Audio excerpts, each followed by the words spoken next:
നിർത്ത്, സ്റ്റോപ്പ്, അല്ലെങ്കിൽ എന്നെ കാർ കയറ്റി കൊല്ലടാ. അടിച്ച് പൊളിക്കാൻ. ദുർഭരണം നടത്തിയ സർ CP രാമസ്വാമിയുടെ മൂക്ക് വെട്ടിയതുപോലെ ഈ CPയുടെ മൂക്ക് മാത്രല്ല ഞാൻ വെട്ടുക, തലയും ഞാൻ വെട്ടും. അപ്പൊ നീ വിചാരിക്കും ഞാൻ നക്സലൈറ്റ് ആണെന്ന്. ഞാൻ നക്സലൈറ്റ് അല്ലടാ. അപ്പൊ പിന്നെ ഞാൻ ആരാ? പറയടാ, ഞാൻ ആരാന്ന്. ഇവൻ ഏതാ? ഉണ്ണി സാറിന്റെ പാർട്ടിയാ. ഉണ്ണി എന്ന് പറഞ്ഞ ആരാ? ആരാന്നാ നിന്റെ വിചാരം? ഉണ്ണി എന്ന് വെച്ചാ ഒരു പ്രസ്ഥാന.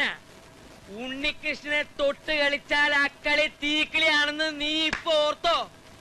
തീന്ന് ഞാൻ വെറുതെ പറഞ്ഞതല്ല, അടുപ്പില് ഊതി ഊതി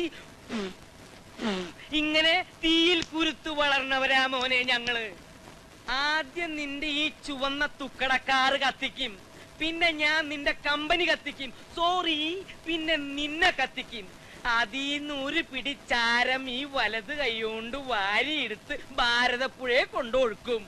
എന്നിട്ട് ആ ചാരം ഭാരതപ്പുഴയുടെ ഓളങ്ങളിൽ കുറച്ചു നേരം ഇങ്ങനെ ചങ്കേച്ച അങ്ങനെ തട്ടി കളിക്കുന്നോണ്ട് നിനക്ക് എന്തെങ്കിലും വിരോധം ഉണ്ടെങ്കിൽ ഇപ്പൊ പറയണ. എടാ പറയാൻ മാറി എന്നില്ലെങ്കിൽ നീ എന്ത് ചെയ്യടാ നത്തുമോറ? എന്താ നീ ചെയ്യാതെ? വെള്ളം തെളിഞ്ഞു കഴിഞ്ഞാൽ പിന്നെ ഇതൊന്നും ഓർമ്മ ഉണ്ടാവില്ലെന്ന്. നീ പോടക്ക.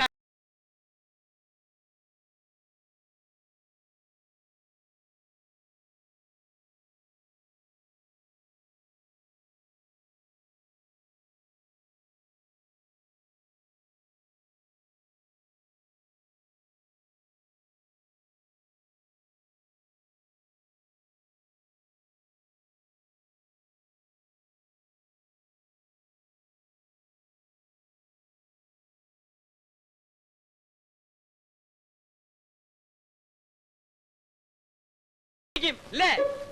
അയാള് കാറിന്ന് ഇറങ്ങി അവിടെ അത് ചെയ്തിരുന്നെങ്കിൽ ഈ സംഗതി അവിടെ വെച്ച് തീരില്ലേ? അതിന് ഇവൻ ഇവിടെ കിടന്ന് കൊല വിളിച്ചിട്ടും കൊമ്പ് വിളിച്ചിട്ടും എന്താ കാര്യം? ഇത്തരം മുട്ടുമ കൊഞ്ഞെന്നെ കാണിക്കല്ലേ വേണ്ടത്. വിവരമില്ലെങ്കിൽ വിവരമുള്ളവരോട് ചോദിച്ച് മനസ്സിലാക്കുക. എന്താ എന്താ മിണ്ടാത്തെ? എന്താ മിണ്ടാത്തേന്ന് മാഷെ പറഞ്ഞു കൊടുക്ക്. പറഞ്ഞു കൊടുക്ക് മാഷെ. ഞാൻ പറഞ്ഞു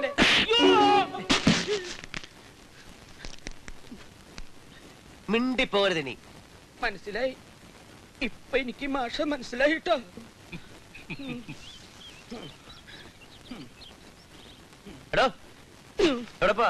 ഞാൻ പോവാ. വന്ന് ഊണ് വെച്ചിട്ട് ഓടോ. വിളിച്ചോണ്ട് വരണതാ. അല്ലെ ആര് വരും? അയാൾ എന്നെ പറ്റി ഇപ്പൊ എന്താ വിചാരിക്കാ അറിയോ? പുറഞ്ചട്ട നന്നായിരുന്നാലും ചിലതൊക്കെ റബിഷ് ആയിരിക്കും.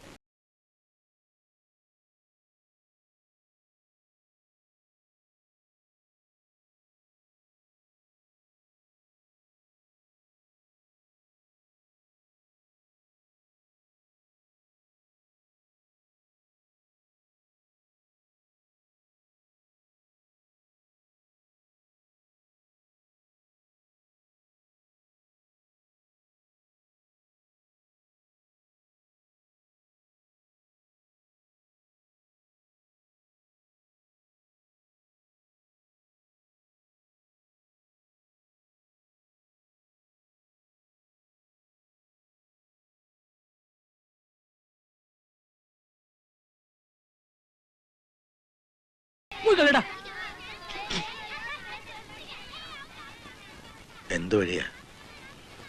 ഈ വാശിയും വൈരാഗ്യവും ഒക്കെ ഒന്ന് മാറ്റി വെച്ചിട്ട് നേരെ അങ്ങോട്ട് എന്ന് കാര്യം പറയാ. ആരോടാ? മൂത്ത മോനോട്. അല്ലാതാടാ, അവര് ബുദ്ധിപൂർവ്വമല്ലയോ ശ്രീധനൊന്നും പറഞ്ഞ് കാറ് തന്നത്. ആ വേലയൊക്കെ മനസ്സിൽ വെച്ചേക്കാൻ പറ. എന്താടാ വെച്ചിട്ട് പോ. അവനെ ഡോക്ടറാക്കാൻ വേണ്ടി നമ്മൾ കുറെ മുടക്കതല്ലയോ? വഴിയിലിറങ്ങി തെണ്ടിയാലും ശരി, അവന്റെ ഒരു ചില്ലി കാശും എനിക്ക് വേണ്ട. പിന്നുള്ളത് ഉണ്ണികൃഷ്ണ. അവനാണെ ഉള്ള ജോലിയും കളഞ്ഞിട്ട് മെഴുങ്ങസാന്നും പറഞ്ഞ് കുത്തിയിരിക്കുക. അവൻ വിചാരിച്ച എന്തോ മല പറിക്കാനാ. ജോലിയും തൊഴിലും ഒന്നും ഇല്ലെങ്കിൽ ഇനിയിപ്പോ എന്തേലും നടക്കണമെങ്കിൽ അവൻ അവർ വഴി. അത് തന്നെ അടുത്ത വഴി. CPക്ക് ഒറ്റ മോളല്ലേ ഉള്ളൂ. മകൾക്ക് വേണ്ടി അയാൾ എന്ത് ചെയ്യും?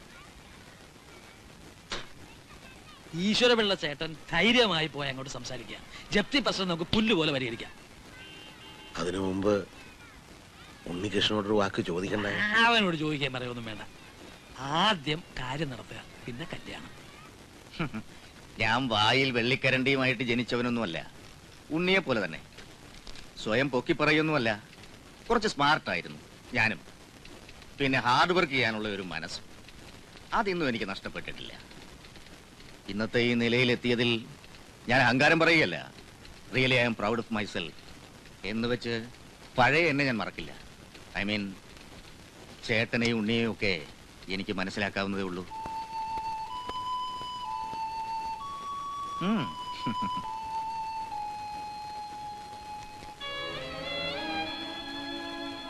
ഞാൻ ആരുടെ മുമ്പിലും ഇന്നേ വരെ കൈ നീട്ടിട്ടില്ല.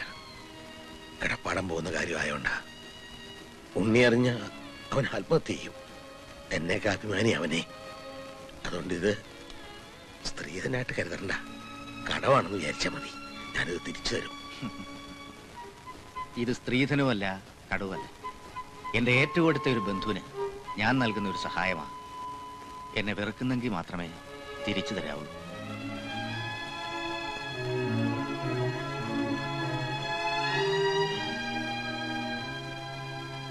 ഞാനീ ചെയ്തത് തെറ്റാണ്. പക്ഷെ ഇതിന്റെ പേരിൽ ഒരിക്കലും എന്റെ മോൻ വേദനിക്കാനിടയാകരുത്. ഇന്ന് ഏതാണ്ട് ഒരു കോളത്തെ മട്ടുണ്ടല്ലോ. നീ ice cubes it.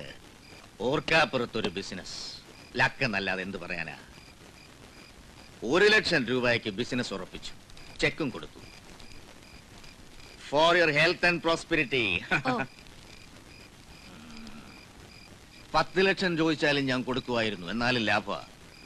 Really I am proud of you. You are very very lucky. തുടങ്ങിയപ്പോ തന്നെ നല്ല പൂസായ മട്ടുണ്ടല്ലോ. You are right.